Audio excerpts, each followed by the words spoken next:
right, you guys, I was just at a competition in Wapaton and I watched a lot. And so I made a whole list of things that I'm just thinking about. I'm not saying we're going to change them or whatever, but it's just universal issues. Okay, so if you want to get more points, which we all do, pick up your feet when you're moving from point A to point B. And I think that's a huge one. Oh, it's just huge. Easy points. Everyone shuts down on the transitions. And I know I say this every year. And I also think power through your arms. On all your arm movements, what is a better way to say power through your arms? I think through your fingertips, and I know you've probably heard us use the peanut butter analogy, but I feel like it really, especially for younger kids, is easy for them to understand. You're not trying to push through the air or water even, but you're trying to push your arm through a jar of peanut butter.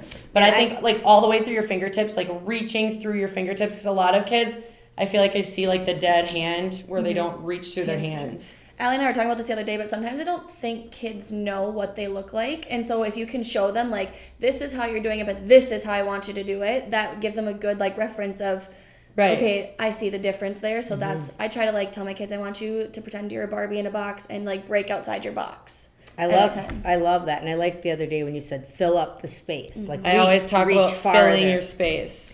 The other thing I talk a lot about is dancing from here. And so many kids are so like this, and you need them to pick up their shoulders and this again, you guys, is something. If I can just stand up here for a moment. Can you fit her in? Maybe? This is something that I have been saying to my kids a lot. I'll say, okay, if I'm gonna prep for a turn to go across the floor, I can prep like this, or I can prep like this, and that makes a big difference. And I'll say, okay, we're gonna do this move where we go push, push. And I can go push, push, really strong, or I can go push, push with my chest lifted. And I thought your first one was pretty good. And I know, but I was trying to show that the lifting of the chest, that one little difference makes even better. Huge difference. Or if I'm walking and I'm picking up my feet really strong, but my shoulders and my chest are caved in versus lifting up through here makes such a big difference. So that lift of the chest is huge. It's really huge. Could you show, as long as you're up, when you're down in a crouch or something and you're getting up, sure, how to bam up? This is going to be a peekaboo moment. So you're down low and then... a lot of kids just stand up instead of thinking about pulling their shoulders back and lifting their chest up and whipping their head up. You want to make them as tight and as big and as powerful as you can. So something else I saw is shoulders moving on travels. Instead of just, say you're traveling with your hands on your hips and it's supposed to be straight, some people are letting stuff go. So think about, is it supposed to move or is it not supposed to move? And power through the fingertips when your arms are behind. Are they like this or are they engaged? You use the word engage all the time. That's going to help you a lot. Engage your arms. Leg turned out in arabesque. Can you talk about that? Arabesque position. I feel like it's a really hard concept for kids to grasp, especially if they haven't had a ton of ballet. I know I struggle with this with my kids all the time. So the way I try to really help them with this is okay, so say you have them hold onto a wall. I'm going to use this nice chair here. Or they can do it in center. You don't necessarily have to hold on to anything, but have them turn their feet out towards wherever we're trying to face. Then tendu that leg back and trying to lift from that position. And so say there, that's your main wall, your front of your room, your knee and your top of your foot, your shoelaces should be facing towards the front of the room, not down and not this way. So we don't want to have our hips this way. So that's why I always start with that first position this way and then really making sure we're keeping that. And another thing I really catch kids, my kids do this all the time, is that supporting leg that's on the ground. When we go to tendu back, it's great, it's nice and turned out, and then we go to do this, and then that toe rotates forward. I don't know if you can see that in the video, but that turned out toe starts rotating either that way or that way. So we want to keep that first position this way and lift up from there. Okay. But there's a lot of this going on. Oh, there's a lot of that. That's why I had this on my sheet. The other thing, do your extension or your arabesque and don't point through the foot. I'm seeing a lot of this, and you want to get that tight. Yes. So think about powering through the feet. I saw feet on every position, when you're seated on the floor, and your feet need to be pointed. When you are in a position, like in a kick line or any dance, are your feet together or are they apart? Some people almost have it closed. I would say, are you seeing this a lot with younger kids too? Because it's a big struggle for me with my younger kids to get them to understand feet together, like in a Cheerio position. She says I forget because I haven't taught for a while. It's hard. It's hard to get your kids, Yep. but you have to keep harping on it. And I think that You have to be paying attention to details, and Mm-hmm. expect a lot from them. I know we talk about that often. Is sometimes I feel like people don't expect enough from younger dancers, and they can do it. Mm-hmm. You just have to keep saying it in that repetition, And and don't give up. They want to do that too. They want to be great. Yep. They do. So let's talk turns a little bit. One thing I notice is kids just not having a spot at all. That's probably little too, but as you go, But they can learn it. you have to really work on their spots. And we have drills just on spots on YouTube or Digital dance. So if you need like spotting drills, pay attention to that. Some days when I see people going, what games can we play for bonding? Do spotting drills. They're great. That's a great bonding game because they can have a partner. Yeah, great bonding game. Bouncing on turns. I once had Amber Jackson tell me I'd rather kids fall over than bounce on a turn. So don't accept bouncing on turns. They push into that floor. The biggest thing, if they're hopping on turns, it comes back to supporting leg and releve. Those two things go hand in hand. If they're bending their supporting leg, they're probably dropping their heel. If they're dropping their heel, they're probably bending their supporting leg. So it's learning to engage that quad, engage that glute muscle, and hit their full releve position. A lot of kids are in like that halvesy releve, and that's when we start really like dropping. They have to find that locked ankle position and really get on the ball of their foot. But your body bends, like the knee bends because it's trying to protect you from falling. Like that's why that happens. So getting them to understand, like getting past that like natural reaction of your body trying to protect you and learning how to get into that locked position. So honing in on that and really doing a lot of drills where all they're focusing on is what that supporting leg is doing and what that releve is doing. It also goes back to ballet class. I've been telling my kids this a lot. But some of these guys don't If you don't have ballet, I was just going to say, if you don't have ballet, incorporate those drills. This is probably the best drill for like working the strength of that supporting leg. Hold on to a wall. You don't need a ballet bar. Hold on to a wall and do 8 releves. We call it Romanian torture because that's what our ballet teacher always called it. You do 8 releves like this to the front with a straight supporting leg, and you're just pressing to your full releve, but really focusing on this supporting leg getting all the way straight, like it doesn't have a bent knee. So we're engaging this muscle and strengthening that muscle. You do 8 to the front, 8 to the side. You can do 16 faster to the back, and then 8 to the side and hold. Their legs will be burning. It is a really, really great drill, and it just makes you focus and think about what that supporting leg is doing. That's a quick, easy one that you can add in and don't need ballet bars. You don't need to know how to do ballet. Yeah, utilize your time. Utilize every 5 minutes to get them better. Okay, so thank you for all that. Next, I just want to talk about toe touches. I feel like I saw a lot of kids who had great flexibility and great jump height doing them incorrectly.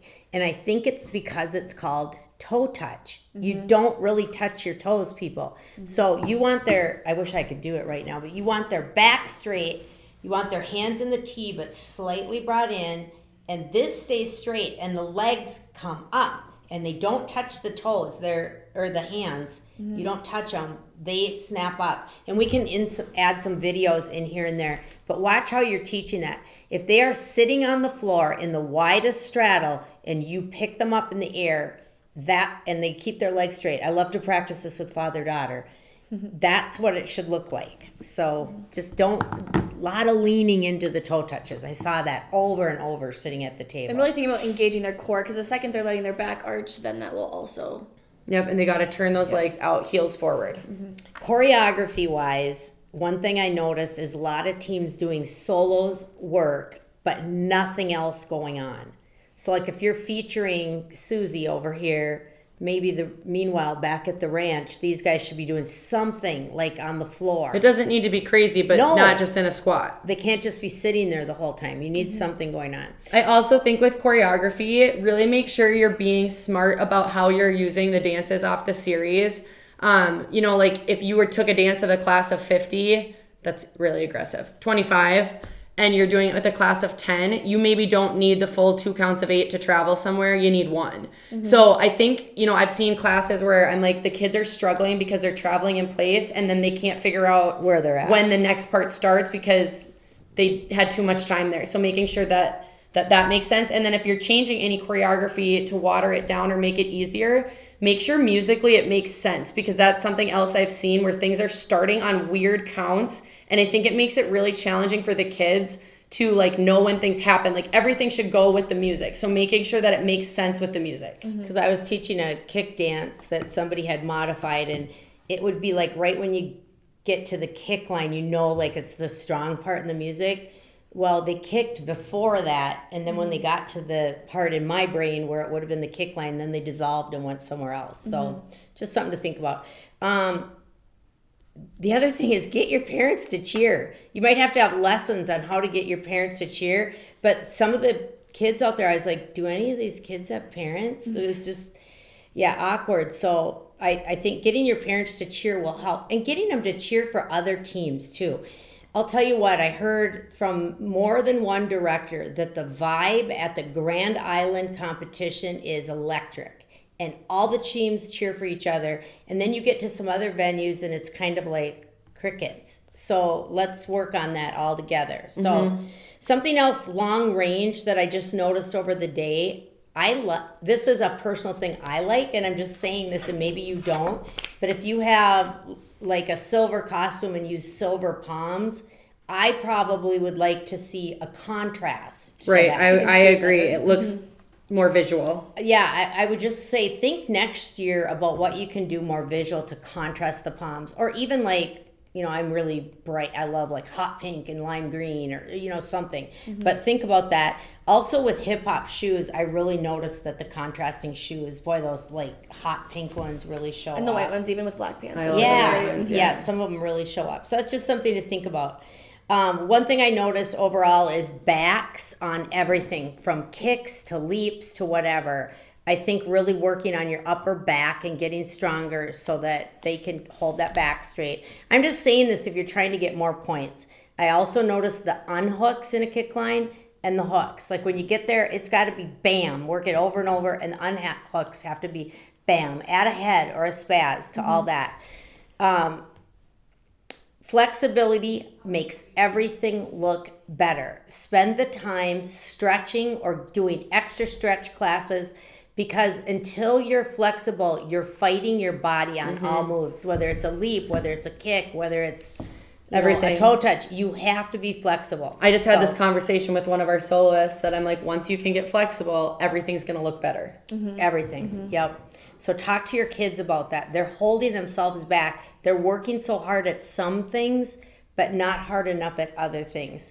So the other thing I just noticed, and I know I heard you telling this to our soloists, is get back a little more. I think some of the teams have not been in the gym a lot, and they get too far forward. So use the competitions that you've already been to prepare yourself for the next competition. And you could actually show a video and say, now next time, let's start this line here. I do that with my kids, like all the way down to my littles. I show them their video from the competition because we hadn't been in a gym, so we had some formations that were a little wonky. So I sat them down and said, okay, see this line? Who is this? Okay, you're supposed to be on this white line over here. So really imagine that when we're going through, like, so just go through that with them. They get it. Might not be perfect, but it'll help. I think something that you also could do. These are notes that I randomly took at this event. So this is random. It's all going every which way. I'm feeling it right now because we didn't even put it in order. But one of the things that I noticed is a lot of kids need skill work on leaps, turns, everything. So maybe over the summer, that's something you could really hone in on is technique, because it really needs it. And I think a lot of it comes back to technique. And if you don't have ballet classes, we have our camp warm-ups, and those are really great to utilize. Make sure you're teaching them properly first, and then, but like Allie said this in a different video, but we like sit there and use them every single day of our classes, but we're still being proactive and being like, make sure you're straightening your knees. Oh, I'll stop the music and be like, whoa, people, we are not doing that with great technique. Let's try again. But I use those all the way down to second grade, and I think they're really beneficial. I even did my Twinklers, like my rec 2nd and 3rd grade. They do the 2015 one because we work on pointing our toes. That's the one I do a 2nd and 3rd. And I don't do the whole thing because some of it's a little difficult for them. Maybe I could challenge them, but just thinking about like how good can you make the little part that you do. You don't necessarily have to do the whole thing, but Oh, that's good. Right. anything helps. The other thing, now I'm flipping to choreography again. I just noticed because of high school coaching, a lot of contagions where group A goes, group B goes, group C goes, group D goes. And I just feel like that's cutting your difficulty down. So if you're trying to amp up those points, maybe you start that way, but then later you go group A grows, group B grows, now do something different, now do something different, just to, ramp up your choreography. I feel, what is your feeling on C jumps? I feel like they've kind of gone out. Yeah, I would say more turning C jumps people do now, but Yeah, that's hard for younger kids, but I hard think for everyone, but yeah, for everyone. I didn't mean to say little kids, but I would say C jumps probably are on the way out, and maybe introduce other skills. There's other skills you could use. Or I mean, you other can use them, things but you can do. I just think I would it's- avoid. I would avoid. It's dated. And then I don't even know how to say this, but some of the faces look too sensual or too sexual. Try to look excited and cheerful and happy without having that. Yep. You know what I'm saying? Yep. That look is icky. And I've had to talk to kids about that. Like what you're projecting is not what we want to project.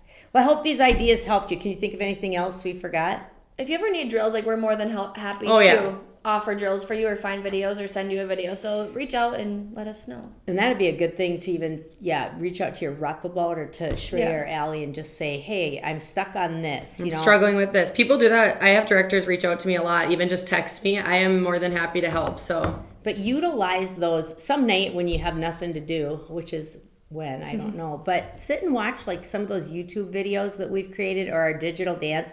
It'll give you so many ideas to then bring back to your class. So And then when you start doing it in class, post the videos in band so they can practice at home. We And do that a lot. Yeah. Yeah. And they know how to do it properly at home. Then their parents can help them. And one neat thing about our network is you can share on our Facebook what's working for you at class and say, oh, make sure you try this video. It's great. Thank you.